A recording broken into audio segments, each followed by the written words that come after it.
I went to this calculation workshop where I was told that chess is all about tactics. Up to 2000 rating, opening doesn't matter. And in middle games, it's always about tactics and imbalances. So you have to solve more and more puzzles. So that was on the board, and I'm trying to replicate that in a virtual medium and bring it back to you. So I also came across this video of Hikaru Nakamura saying that chess is also 90% tactics. See, this universe is bringing all about the things that tells me that you must follow your instincts and work on your tactics.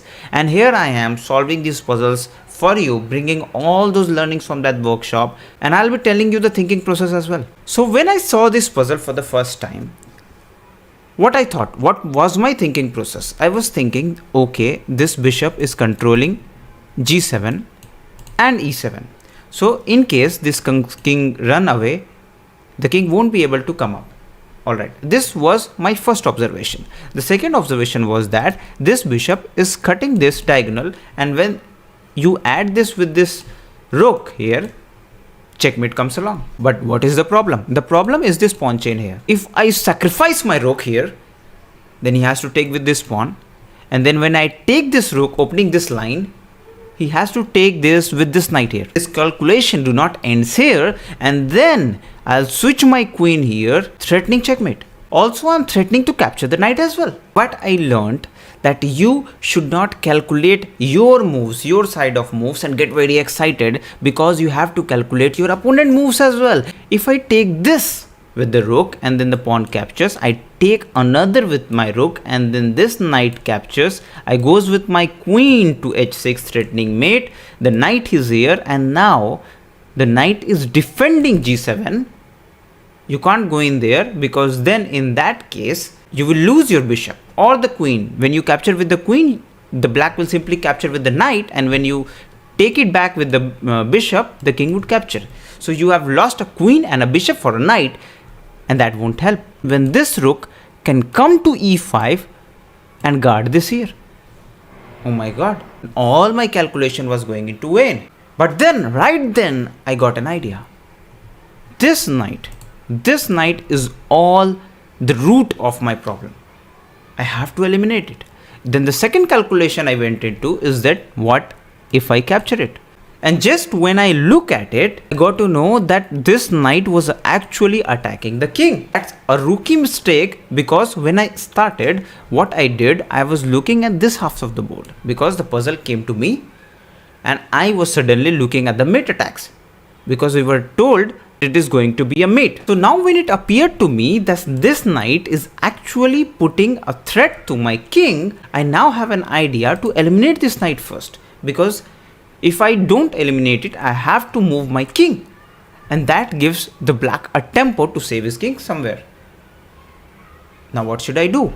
Now I look for eliminating this knight. How do I eliminate it? There are two ways to eliminate this knight. I can capture with this rook, or I can capture with the queen. But in both cases, this bishop and the queen are lined up on this diagonal to capture that.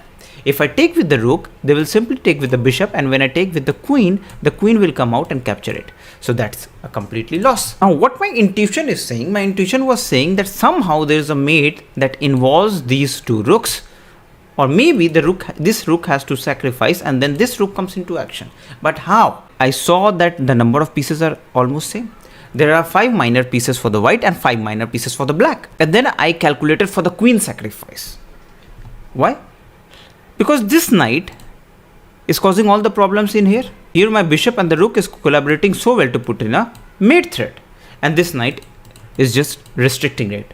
So I started calculating, if I capture this with my queen, he would simply capture this with the bishop, and then I can take the pawn with the rook. I will have a rook sacrifice, and when this pawn capture this rook, I'll simply capture it. There would be no knight to capture this rook on h4 threatening mate. Let's do this on the board.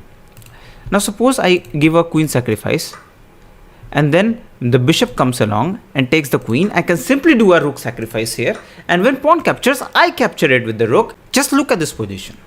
What can black do? So basically black can just delay the mate here but cannot stop it, as in this black bishop can come in and then you can capture, this king could go in, and then this is a mate. So when I solved this puzzle, I was very excited. I just made a queen sacrifice and put a mate to the black's king. I went to this a group that was discussing this position, and I was very thrilled that I knew this solution. So what they told me, that instead of taking the queen here, black would simply put his bishop to e5, and now he's threatening to take this bishop here. Wow, I completely missed this. So what I got to learn here, that you have to calculate each and every scenario, but in case you miss something that puts black into the defensive state, you will lose. Now this bishop is threatening to take my bishop, and I can simply take with the queen. So what I told them, that in this situation you do not have to worry, you do not have to think about this bishop, because ultimately this queen will capture and do the same role as that of bishop. So you just follow your plan, you just take this with this pawn, and then black would have two options, either have to take or you have to take with this bishop. And now if bishop captures at f6, you simply capture the bishop, you ignore this rook threat here, because after the capture of this rook, this h rook comes into the play, and then you are threatening the same mate again, and there is no way black can defend it. I know some of you would tell that black can offer a queen exchange and put this queen to maybe d8, but that won't solve it, because this rook is again going in and hitting you to mate. Now this is the second puzzle coming for all you guys. You can just pause this video and you can calculate all the variations you want. We will discuss it one by one. Now what happened? What my thinking process was, that this queen here is just building up and cutting the board into two halves and taking most of the squares of this king. The king has three squares, three escape squares basically, and the queen is cutting both two of them. The king now just have one square to take, which is f8. Now if I somehow manage to cut this space f8 and give a king the check, then the king must not survive. And in case suppose this king suddenly moves in here, I can go with my queen and put a mate, because then the king won't be able to make any moves, because all its squares are blocked by its own pieces. Just by looking at the board, because I have solved so many of puzzles, and as you are solving with me, you will be able to identify moves. Like in this one, automatically my brain sends me a signal that this knight should land on f6 and put a check. And if this black king lands in any of these pieces, then you can just simply remove this knight from f5, and there would be a discovered check, and you can simply take this maybe knight here and then capture this queen, and you will automatically win. But black is ready for it. Black has already guarded this place with this knight, and there is no check for now. So what my plan is, I want to remove that defender and then proceed with my plan, because this king looks very vulnerable here. The queen is attacking, the bishop is attacking, the rook can come into play, so there are so many attacks. And what I do, I simply take this with my rook, and once I capture it, black is forced to capture, and black took it with his bishop, which allows me to put my knight and land right on that position where I want to be. I wanted to be on f6, and here's my knight landed and sit there like a throne, and there's a check. Now suppose this king comes on g7, this actually mate in two. Find it, come on, you can find it, because as soon you see this, you have this option of double check. Now how can we do this double check? You can, because this knight can land into h5, and then this knight would be giving a check, and this queen can somehow enter it. g7 is now protected with both the knight and the queen, and that would be made for the king wherever the king moves. Suppose the king moves here, king moves here, king moves here, but the queen is landing on g7 and putting it a mate. So that is not an option. I'll let you know with this. For those who have not calculated in their head, here's the solution. You put this knight here at h5, and this king has to move. Suppose this king moves here, and then the queen comes around, and there's a mate. As soon we launched into this moment where I said that king, what happens if the king moves to h8?